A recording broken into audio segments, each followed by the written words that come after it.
A ver, antes de empezar, me gustaría decir que en el tema de Arrow no llevo mucho tiempo trabajando con él o no tanto como me gustaría. Entonces, bueno, si hay alguien que sepa más en la sala, seguramente luego me podréis lanzar algunos tasks, quizás. Pero bueno, empiezo. Vale, entonces, como frase para introducción he puesto que Arrow es, creo que lo definen ellos así, ¿no? Es un functional lingua franca. Una lengua franca es un idioma de paso entre dos idiomas para que gente que habla un idioma y otro idioma se entiendan en un punto intermedio. Por ejemplo, el esperanto, que es una cosa que alguna vez os habré dicho que me gusta mucho como concepto, sería una lengua franca. Y Arrow intenta ser lengua franca entre, en este caso, Kotlin, porque es una librería de Kotlin, y hacer las cosas, digamos, lo más funcionales posibles. Entonces empezamos hablando de Arrow. O quizá no empezamos hablando de Arrow. ¿Esto qué es? Bueno, si no habéis visto las películas del Hobbit, a lo mejor os hago algún spoiler. Me disculpo previamente por esto. Eh, He hablado de temas funcionales, ¿no? Y entonces, bueno, aquí podemos ver eh, a Bilbo, que realmente es lo que dice la línea de código, ¿no? Es un filtro que busca entre todos los tesoros cuál es la piedra que no le han comentado buscar. Así que es una cosa que cuando empiezas a utilizar funcional con Kotlin, eh, hay un par de funciones que vas a querer utilizar para, bueno, para hacerlo todo lo más funcional posible, ¿no? Y filter es una de las básicas. Tenemos otra aquí, que es map. Esto es una función que sobre un listado de elementos ejecuta un código sobre cada uno de los elementos y transforma los elementos que hay dentro, ¿no? Entonces, en este caso, pues podemos tener un grupo de elfos muy pacíficos y vegetarianos ellos, y cuando se preparan para la guerra, de repente, pues se transforman en máquinas de matar, ¿no? Con armaduras y armas. Eh, Luego, por supuesto, los elfos son geniales creando nuevos objetos. Esto es un chiste sobre ciertos anillos, ¿no? Que fabrican. Y también es verdad que como supongo que todos tienen problemas con el legacy code, en este caso tienen legacy ego, como por ejemplo el personaje este que aparece aquí, que es, eh, bueno, sí, les sobra, vamos a decir, ese ego, ¿no? Pero bueno, vamos a pasar a hablar de Arrow directamente ya. Entonces, mirando un poco de historia de Arrow, esto empezó con un grupo de gente que quería transformar o traspasar a Kotlin conceptos de Haskell, ¿no? Sabéis que Haskell es un lenguaje que se considera como lenguaje modélico en tema funcional. Entonces, pues Kotlin realmente no se pensó de entrada teniendo en cuenta aspectos funcionales. Entonces, pues pensaron que querían crear, en este caso, category, crearon al principio, creo recordar. Si os fijáis, la primera A de category ya tenían un poco la idea, ¿no? Del logo, luego Arrow em, ha seguido utilizando, ¿no? Esta manera de poner una A, ¿no? De expresarla así. Entonces, la primera release de Kotlin fue en 2017, ¿vale? Y una de las primeras cosas que pusieron fue trabajo con mónadas, ¿vale? No entraré a explicar qué es una mónada en esta charla. Intentaré explicar, es decir, intentaré explicar lo que es una mónada utilizando una de las expresiones que nos permite Arrow utilizar y no entrando Tengo la sensación de que cuando la gente explica lo que es una mónada, el público no pierdes al público, entonces intentaré hacerlo de otra manera, no yendo directamente a cuál es el código en el que podemos utilizar ese concepto y por qué querríamos utilizarlo así. Y luego, bueno, he puesto un poco las estadísticas, ¿no? De GitHub en 2023. Entonces, pues, bueno, es una librería que quizá no tiene un uso muy grande, ¿no? Pero bueno, es muy específica, ¿no? Por estar exclusivamente, claro, en Kotlin. Entonces, pues, pero me da la sensación de que es bastante útil utilizarla y que sobre todo en el desarrollo que hacen sobre ella no te lleva sorpresas, ¿no? Que es una cosa a tener en cuenta. Bueno, en tema teórico, como he comentado, ¿no? Entonces intenta añadir un soporte funcional a Kotlin para hacer fácil pensar en funcional a la hora de desarrollar. Y luego, esto es lo que he comentado antes, tiene un, tiene un tipo que se llama either, que es un tipo que tiene dos partes dentro, tiene una parte que se llama left y otra parte que se llama right, ¿vale? Y entonces lo que te permite es, dentro de un tipo, definir qué comportamiento ha ocurrido.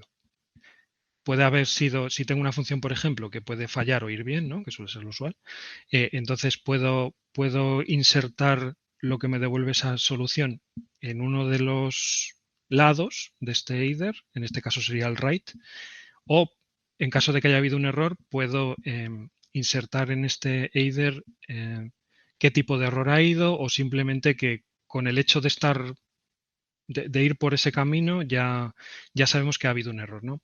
¿Esto qué nos permite? Esto nos permite que nuestras funciones siempre vuelvan por un camino predefinido y no rompamos el flujo. Por ejemplo, si tenemos un flujo normal de excepciones, sabéis que estamos rompiendo el flujo, ¿no? Porque vamos ejecutando la función y cuando volvemos podemos volver por un resultado normal de la función, es decir, un tipo definido, o podemos devolver una excepción que es una estructura además bastante costosa, como nos comentó Severn en una de sus charlas, y que realmente estaríamos rompiendo el flujo porque no siempre lo encapsulamos de la misma manera o no siempre contiene solo lo que queremos, ¿no? Una excepción tiene un montón de campos extra que normalmente no nos sirven. Entonces, utilizando un either como tipo que devolvemos en una función, podemos evitar tener que trabajar con excepciones. No del todo quizá, pero en su mayoría. Y luego Arrow también tiene una cosa muy interesante, aunque está un poco verde a mi opinión, que es que normalmente cuando trabajas en funcional con Kotlin tienes algunos errores que ocurren en ejecución. Entonces, como bien sabéis, los errores en ejecución pues, son más peliagudos que los errores en compilación. Entonces, han creado un plugin y una especie de, vamos a decir, parte de su librería que te permite definir unas leyes, por decirlo así, de manera que todos esos errores que no verías hasta tenerlo en ejecución lo puedas pillar en compilación, ¿no? Vale, entonces esta es la teoría, ¿no? Entonces, viendo un ejemplo un poco práctico, por ejemplo, de líder, pues ahí podéis ver que tenemos una función y entonces una cosa que pasa cuando intentas hacer todo, o bueno, todo lo que puedes a funcional, es que en algún sitio tienes que empezar, ¿no? Imaginaos, por ejemplo, que yo estoy integrándome contra una librería de terceros que no es funcional y entonces me va a devolver devolver excepciones, ¿no? Como por ejemplo sería, el caso este sería, en vez de no hacer nada, pues tendríamos una llamada, ¿no? a una librería que me puede devolver una excepción, entonces la tengo que capturar. Pero puedo hacerme una primera capa que trabaje con esas integraciones, que no será una capa, digamos, completamente funcional, pero puedo, a partir de esa capa, hacer que todo sea funcional. Entonces, aquí podéis ver que aunque tengo que capturar excepciones que se me van a producir, yo ya voy a devolver un tipo either y ya voy a trabajar a partir de aquí no quiero lanzar ninguna excepción, quiero llevarlo todo en tipos que contengan, pues si ha ido bien o ha ido mal. Vale, no voy a entrar en cómo se trabaja con either porque estas charlas son, pretenden ser cortas, entonces bueno, luego esto lo podemos ver en otro momento, el exactamente either cuántas operaciones tiene, ¿no? Y qué se puede hacer con ello. Pero quedaos con que es un tipo que contiene, pues eso, comportamientos que han pasado, ¿no? Un comportamiento de ir mal, comportamiento de ir bien. El orden en por qué primero está el error y después el resultado es, bueno, por convención de creación de la librería han querido hacerlo así, de manera que algunas funciones ya suponen que va a ser así, o sea que lo mejor es hacerlo así. Y luego, en esta diapositiva también podemos ver un ejemplo de este intento de pasar errores de ejecución en compilación con esta especie de leyes. Esto no lo he utilizado mucho, pero me ha parecido interesante. Aquí podéis ver que de alguna manera tengo una operación de incrementar, ¿no? Que tiene un pre que sería como una especie de comprobación, ¿no? De que este valor siempre tiene que ser positivo, ¿no? Entonces es una comprobación explícita al momento de escribir el código, de manera que si en algún momento se detecta que esto no se cumple en alguno de los flujos del código, te va a saltar ya en compilación en vez de en ejecución.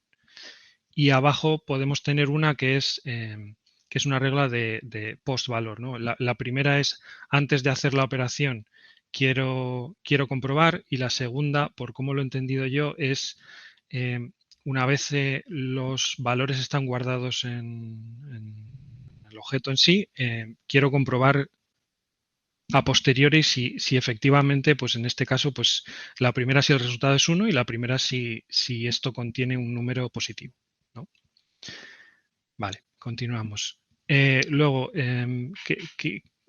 bueno, propuse poner una pestaña de cosas graciosas o curiosas de los temas que hablemos, y una de las cosas que me parece que hay que tener cuidado es a la hora de... Es decir, tú imagínate que estás en una aplicación de Kotlin que no utiliza Arrow y quieres empezar a utilizar Arrow. Yo intentaría empezar muy poco a poco. Por ejemplo, con lo de las excepciones, me parece un buen primer paso. Hacer que todas las funciones trabajen, en vez de lanzando excepciones, con eithers, pero no me metería en... Ahí he puesto el ejemplo de FX. FX es una parte de la librería que trabaja con flujos asíncronos, por debajo corrutinas de Kotlin. Entonces, no intentaría, si tienes también flujos asíncronos, no hacerlo todo a la vez. Empieza con los headers y luego ve añadiendo poco a poco y pensando muy bien si es una necesidad real que tienes, o a lo mejor solo quieres utilizar Arrow para cosas básicas y no para todo. Pero ve poco a poco, ¿no? No empieces a meter en todo el código todas las transformaciones que Arrow te permite, porque al final vas a tener problemas a la hora de cambiar un poco la manera de pensar que tienes, ¿no? Luego, sí, luego tienen una cosa curiosa que no acabo de entender mucho. Normalmente nosotros cuando trabajamos intentamos evitar la anulabilidad de los objetos, es decir, yo no quiero tener un objeto y cambiar un campo directamente, sino que quiero crear un nuevo objeto con los valores que me interesan, de manera que nunca voy a tener valores nulos, ¿no? Pero en Arrow han creado una especie de encapsulador de copia de Kotlin, de copiar un objeto a otro, que le llaman Optics. Entonces esto, bueno, me ha parecido más curioso que otra cosa, porque no he acabado de entender por qué querríamos hacerlo. Pero bueno, a lo mejor es que me falta por ver alguna charla de esto, de que lo expliquen más, pero bueno, me ha parecido curioso. Y luego otra cosa que me ha parecido muy curiosa es, ¿sabéis que existe el concepto en funcional este de currificación, que significa llamar a un grupo de funciones en serie, ¿no? Tener una línea que haga punto, función, punto, función, punto, función. Entonces me hizo gracia porque estoy mirando el código fuente de Arrow y, y bueno, a lo mejor en algunas clases se pasan con la definición de codificación, ¿no? Esta captura, luego os puedo pasar el archivo, continúa y continúa en horizontal, ¿eh? No para, nunca.